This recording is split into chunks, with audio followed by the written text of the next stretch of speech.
ಅದೇ ಪರಿಷತ್ನಲ್ಲಿ ಒಂದು ಸಿ.ಟಿ. ರವಿ ಅವರು ಪದ ಬಳಸಿದ್ರು. ಈಗ ಆಮೇಲೂ ಕೂಡ ಅದೇ ಪ್ರತಿಭಟನೆ ಮಾಡಿದ್ರು ಕಾಂಗ್ರೆಸ್ ನಾಯಕರು. ತಾವೇ ಪೊಲೀಸ್ ನಿರ್ವಹಣೆ ಸರಿಯಾಗಿಲ್ಲ ಅಂತ ಹೇಳಿ ಇಲ್ಲಿ ಕೋರ್ಟ್ ಕೂಡ ಅಸಮಾಧಾನ ವ್ಯಕ್ತಪಡಿಸಿದ್ರು. ನೋಡಿ, ಘಟನೆ ಆಗಿ ಹೋಗಿದೆ. ಈಗ ಅದನ್ನ ಮತ್ತೆ ಮುಂದುವರಿಸೋರಾಗ ಏನು ಅರ್ಥ ಇಲ್ಲ. ಈಗಾಗಲೇ ಅವರು ನಾವೇನು ಹೇಳಿಲ್ಲ ಅಂತ ಹೇಳಿಕೆ ಕೊಟ್ಟಿದ್ದಾರೆ, ನಮ್ದೇನು ಪಾತ್ರ ಇಲ್ಲ ಅಂತ. ಈಗ ಅವರೇ ಒಪ್ಕೊಂಡ ಮ್ಯಾಗ ಮತ್ತೆ ಅದನ್ನ ಮುಂದುವರಿಸಿ ಮತ್ತೆ ಅದನ್ನ ನಾವು ಹೇಳೋದ್ರಾಗ ಅವಶ್ಯಕತೆ ಇಲ್ಲ. ಸೊ ಇಂಥ ಘಟನೆಗಳಿದೇನು ಹೊಸದಲ್ಲ, 100,000 ಉದಾಹರಣೆಗಳು ಪಾರ್ಲಿಮೆಂಟ್ನಲ್ಲಿ ಆಗಿದೆ, ನಮ್ಮಲ್ಲಿ ಆಗಿದೆ. ಸಾಕಷ್ಟು ಕೈ ಘಟನೆ ಆದ್ರೂ ಕೂಡ ಅದ ನಮ್ಮಿಂದ ಆಗಿಲ್ಲ, ತಪ್ಪಾಗಿದೆ ಅಥವಾ ಸಾರಿ ಅಂತ ಕೇಳಿದಾಗ ಅದಲ್ಲೇ ಕ್ಲೋಸ್ ಆಗಿದ್ದು ಬಹಳಷ್ಟು ಉದಾಹರಣೆಗಳಿದೆ. ಇದನ್ನು ಅಲ್ಲಿಗೆ ಮುಗಿಸಿರೋ ಒಳ್ಳೇದಂತ ನಮ್ಮ ಅಭಿಪ್ರಾಯ.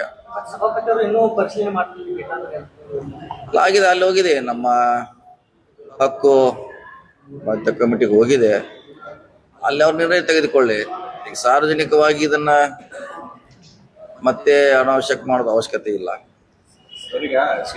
ಬಂಧಿಸಿ ಠಾಣೆಯಿಂದ ಠಾಣೆಗೆ ರಾತ್ರಿ ನಡೆಸಿದ್ರು ಬೆಳಗಾವಿ ಜಿಲ್ಲಾ ಪೊಲೀಸರು. ನನ್ನನ್ನ ಎನ್ಕೌಂಟರ್ ಮಾಡಬೇಕು ಅನ್ನುವಂತ ಸಂಚಲನ ಪೊಲೀಸರು ಸಿಟಿ ರವಿ ಆರೋಪ ಮಾಡಿದ್ರು. ರಾತ್ರಿ ಆಪರೇಷನ್ ನೀವು ಜಿಲ್ಲಾ ಉಸ್ತುವಾರಿ ಸಚಿವರು ಪೊಲೀಸರು ಏನ್ ಅಪ್ಡೇಟ್ ಅನ್ನು ಕೊಡಕ್ಕೆ ಎನ್ಕೌಂಟರ್ ಮಾಡೋ ಪ್ರಶ್ನೆ ಬರಂಗಿಲ್ಲ. ಅವರು ಶಾಸಕರು ಇದೇನು ಬೇರೆ ದೇಶಲ್ಲಿದು. ಆದ್ರೆ ಅವ್ನ ಆತರ ಮಾಡ್ಲಿಕ್ಕೆ ಅಂದ್ರೆ ಅವ್ರು ಎಲ್ಲಾ ಕಡೆ ಬರ್ತಾ ಇದ್ರು. ಅವ್ರು ಬಿಜೆಪಿ ಕಾರ್ಯಕರ್ತರು MLA ಬಂದು ಪೊಲೀಸ್ ಸ್ಟೇಷನ್ ನಲ್ಲಿ ಖಾನಾಪುರದಾಗ ಡಿಸ್ಟರ್ಬ್ ಮಾಡೋದ್ರಿಂದ ಅವ್ನು ಬೇರೆ ಕಡೆ ಹೋದಾರ ಉದ್ದೇಶ ಅಷ್ಟೇ ಹೊರತಾಗಿ ಅವ್ರಿಗೇನು ತೊಂದರೆ ಕೊಡ್ಬೇಕಂತಲ್ಲ.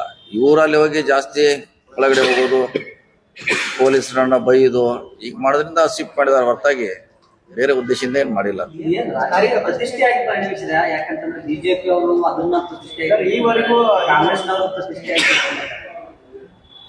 ಅದನ್ನೇ ಹೇಳಿದಲ್ಲ, ಈಗ ಪಾರ್ಟಿನೇ ಇಲ್ಲ ಅಂತ ಹೇಳಿದ್ಮ್ಯಾಗ ಮುಂದೆ ಕೊಡ್ಸೋದು ನಮ್ಮ ವಾದ. ಪಾರ್ಟಿನ ನಾನು ಆಗಿ ಹೇಳಿದಾರ, ಹೇಳಿದ್ಮ್ಯಾಗ ಮುಗೋದು ಅಷ್ಟಕ್ಕೆ ಅದನ್ನ ಕ್ಲೋಸ್ ಮಾಡೋದು ಬೆಟ್ರು. ಸದನದ ಒಳಗೂ ಮತ್ತು ಹೊರಗೂ ಸಿಟಿ ರವಿ ಹಲ್ಲೆ ಯತ್ನ ದೂರು ಕೊಡ್ತಾರೆ. ದೂರು ಕೂಡ ಈವರೆಗೂ ದಾಖಲಾಗಿಲ್ಲ. ಅದು ಗೊತ್ತಿಲ್ಲ, ಅವರು ಕೊಟ್ಟಿದಾರ ಅಂತ ಕೇಳಿದೀವಿ. ಇವ್ರು ಯಾಕೆ ದಾಖಲೆ ಮಾಡಿಲ್ಲ, ಅದಕ್ಕೇನು ಆಗಿದೆ ನನಗೆ ಅದ್ರ ಬಗ್ಗೆ ಮಾಹಿತಿ ಇಲ್ಲ. ಮಾಹಿತಿ ಪಡಿಲಿಕ್ಕೆ ಪ್ರಯತ್ನ ಮಾಡ್ತೀವಿ. ಸುವರ್ಣಸೌಧಕ್ಕೆ ನುಗ್ಗುತ್ತಾರೆ, ಹಲ್ಲೆ ಮಾಡಕ್ ಪ್ರಯತ್ನ ಮಾಡ್ತಾರೆ ಶಾಸಕರಿಗೆ. ಶಾಸಕರಿಗೆ ರಕ್ಷಣೆ ಇಲ್ಲ ಸರ್. ಇದೆಲ್ಲ ರಕ್ಷಣೆ ಅಂತ ಕೊಟ್ಟಿದ್ದಾರೆ, ರಕ್ಷಣೆ ಕೊಟ್ಟಿಲ್ಲ ಅಂತ ಹೇಳಿಕ್ಕೆ ರಕ್ಷಣೆ ಮಾಡಿದ್ದಾರೆ. ಮಾರ್ಷಲ್ಗಳು ಪೊಲೀಸರು ರಕ್ಷಣೆ ಮಾಡಿದ್ದಾರೆ. ಈಗ ನೋಡಿ, ಅಲ್ಲಿ ಎಲ್ಲರೂ ತರ ಕಾರ್ಯಕರ್ತರು ಯಾರಂತ ಗೊತ್ತಾಗೋದು. ಸಾವಿರಾರು ಮಂದಿಗೆ ಬಿಟ್ಟಿರ್ತಾರೆ ಪೊಲೀಸರು. ನಮ್ಮ ಕಾರ್ಯಕರ್ತರು, ಅವ್ರ ಕಾರ್ಯಕರ್ತರು, ಸೋಷಿಯಲ್ ವರ್ಕರು, ಪ್ರತಿಭಟನೆ ಮಾಡೋರು ಎಲ್ಲರೂ ಒಳಗಡೆ ಇರ್ತಾರೆ. ಇವರೇ ಅಂತ ಹೆಂಗ್ ಹೇಳೋರು ನೀವು? ಒಂದು 20-30 ಜನ ಬಂದು ಅಟ್ಯಾಕ್ ಮಾಡಿದ್ರೆ ಕಷ್ಟದ ಕೆಲಸ. ಆದ್ರೂ ಕೂಡ ಮಾರ್ಷಲ್ಗಳು ಪೊಲೀಸರು ಅದನ್ನ ತಡೆ ಹಿಡಿದಿದ್ದಾರೆ.